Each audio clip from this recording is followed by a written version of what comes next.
We've been to a lot of Andos all over the world, and I think it's safe to say that his stuff photographs well and is typically a disappointment. Fight me. I would also argue his smaller stuff is spectacular. Typically.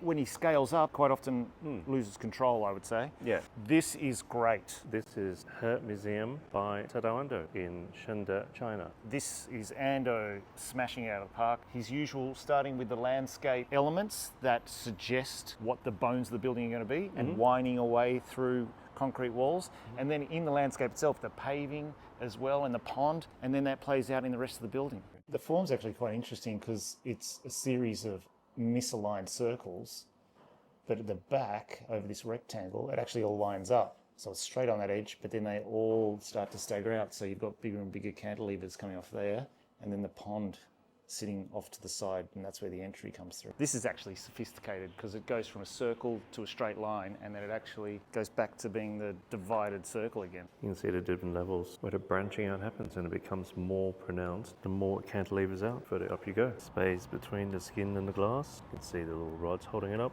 This is a bit familiar, isn't it? It looks like toilet in Tokyo, as well as M Pavilion roof in Melbourne. Definitely worth a look. A bit out of town, but that's what architecture travel's all about, is dragging you away from the typical spots. Yeah.